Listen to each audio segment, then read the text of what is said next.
Good evening all, it's me, John, the old geek, and I'm back again with another old school module review. Tonight I'm going to be looking at UK5, The Eye of the Serpent. Written once again by Graeme Morris, UK5 was released towards the end of 1984 as the fifth one in the UK series. Now UK's 1, 2, 3 and 4 had all been pretty good to excellent. Is UK5 as good? Let's find out. Sadly, initial impressions aren't great with this module, as it boasts perhaps the worst cover of the era. It's one of the worst covers of an AD&D module that I can certainly remember. It's a badly drawn image of a party of adventurers fighting giant crows. Not exactly a selling point. Thankfully, internally, it's a lot better. The artwork, though being a bit inconsistent, is much better than the cover in general.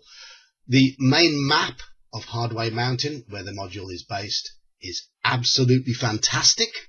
Other little maps are fine, and the text, as you can imagine, is consistent with the earlier modules in the series. That is to say, it's really, really good. Well written, helpful, clean, crisp, well edited, typical Graeme Morris. So, what's the module about? Well, it begins with the party out for a stroll when they are suddenly attacked by an enormous rock. The rock flies up to its nest, the top of a mountain, deposits the party in the nest, and then flies off. The implication being that it's off to find more victims to feed its young. The party then need to get out the nest, get down the mountain, and get away to safety. Now, on the way to the nest, the party will have seen a winding river stretching across a plain. The river ends at an island, and on that island they will see a glint. The main body of the river looks like the body of a snake, the island looks like the head of the snake, and the glint looks like the eye of the serpent, hence the title of the adventure. While making their way down the mountain, the party will have to make their way through a number of different environments, and they'll find little snippets relating to past inhabitants of the mountain and a past culture associated with the mountain. Now, these snippets are a little bit lacking, a little bit too brief in my opinion. They just mention an old group of dwarfs and some tribesmen, and a lot more could, in my opinion, have been made of these, because as it stands, the plot is really, really weak. It really doesn't have a plot other than escape the mountain and, ooh, what's that glinting at the eye? That's about it. But as we know from the previous modules in the UK series always likes to throw in something a little bit different. For this adventure, and this is unique amongst AD&D modules, it is a wilderness exploration designed for a party of roughly 4 first-level characters. Almost every other adventure that was published for D&D expected a much larger party size, and these were often due to tournament origins, tournament tables comprising 8, 9, 10 or more players. In the home setting, it's almost impossible to get that many players. Certainly, as a teenager playing in Britain, I was lucky to get 3 or 4 players at any one time. So either they struggled through the adventures, or they had to pad the party out with henchmen. And my players weren't ever particularly interested in that. So I often ended up adding a few NPCs, which obviously put a greater burden on me. I love this aspect of it being designed for a sensible and playable and achievable party size. And not just that, but a first level party of 4 characters trudging through the wilderness.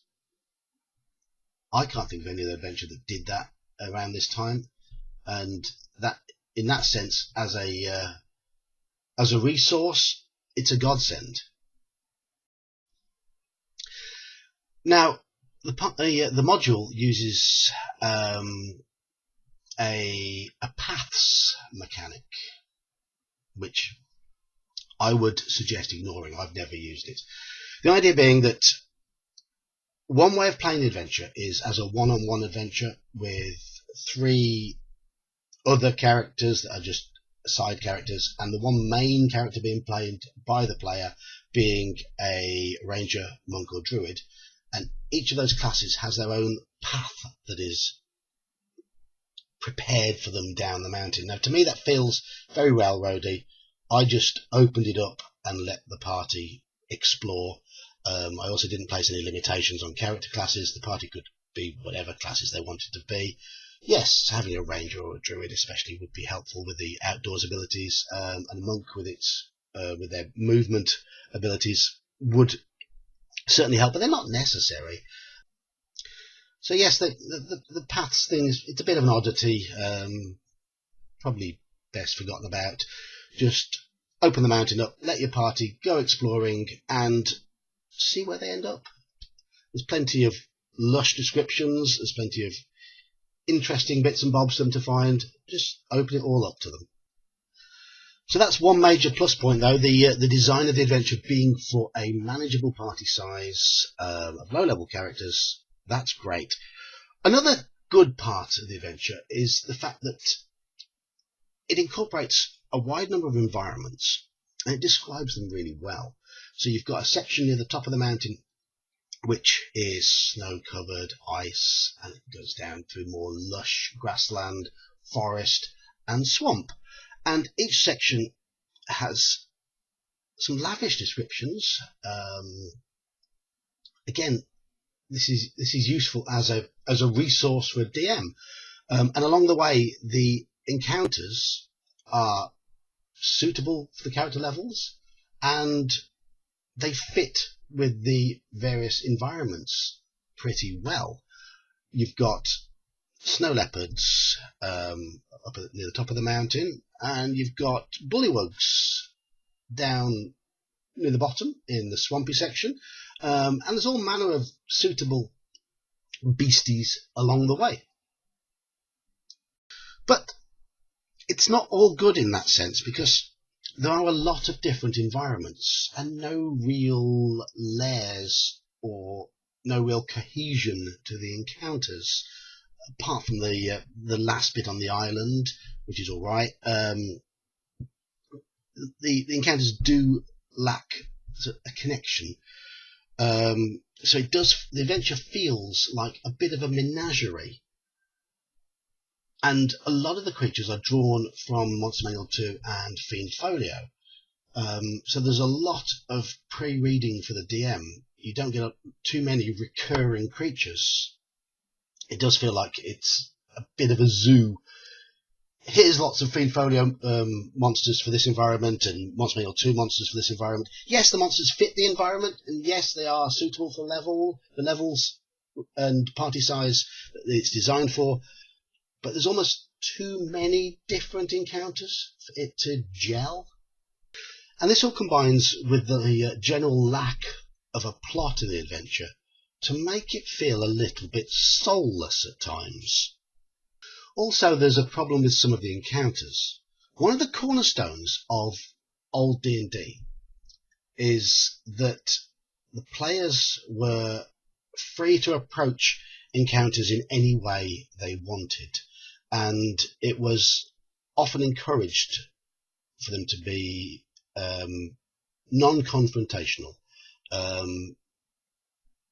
Being drawn into too many fights was considered to be a bit of a failure. I'm now going to read you out the blurb for a couple of the encounters to highlight a problem.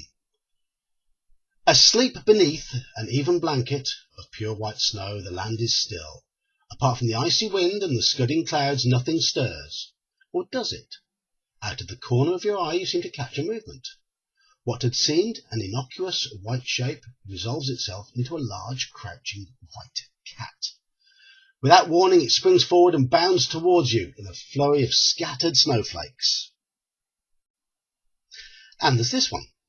The unyielding ice is slippery beneath your feet, but thankfully shows no signs of giving way under your weight.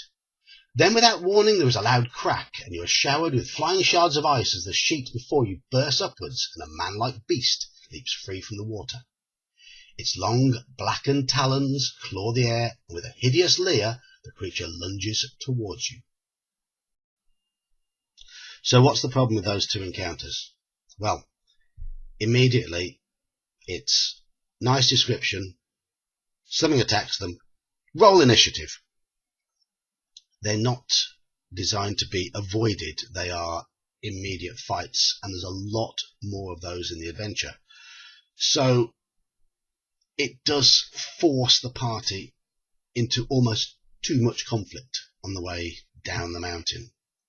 That might be unavoidable given the fact that most of the things they're encountering will be wild animals or just hungry, uncivilized monsters. There's not a lot in the way of intelligent foes or potential foes, which does give an issue in that role-playing is lacking. There's a couple of encounters which can be role-played. There's an intelligent lizard man, and yeah, that's a little bit of light role-playing relief. But generally, it's fight after fight after fight all the way down, which, given the low levels of the characters and the lack of proper places to rest, it does make it quite a challenge. So, what we've got is an ambitious adventure. It's trying to achieve something that other modules didn't manage in creating an exploration-based adventure for a sensible party size of low-level characters, and it does at least partially succeed. It's got a lot of great environmental detail. The idea is good. I don't mind the start of them being plopped in a nest by a rock, which the rock then flies away. I've seen people criticise that. I don't mind that. The idea of a group of adventurers trying to desperately escape from a savage mountain, it's fine. It's just that the adventure isn't that compelling. The lack of a plot, the menagerie feel to it, the lack of any real sort of cohesion between encounters, the fact that they haven't made enough of those past people that inhabited the mountain. They could easily have added a bit more flavour in there relating to those inhabitants. It is a bit of a shame, but as it stands, the adventure is fine. It is a good source of information for DMs to mine for overland adventures, even if you don't run it as is. It also provides, it's a good building block. A DM with a bit of time on their hands could easily develop more associated with those past cultures. It's just it does require quite a bit of work in order to do that. And as it stands, the overall feel of the adventure is one of a bit of blandness, sadly. It doesn't have the oomph and the excitement of the earlier ones in the series, and though it does a few things different, it just doesn't have that spark that makes you think, wow, when you read it and play it. Certainly, it's a worthwhile attempt. So, mark out of 10. I'm going to give it 6 because its heart is in the right place. It's trying to do something worthwhile. It does require a lot of work. As it stands, it feels a little bit incomplete. It could have done with a better cover, but that doesn't matter too much. There's a lot of good description in there, and it has been well written in terms of the text. The information is helpful, but it just lacks that certain something that the previous adventures had.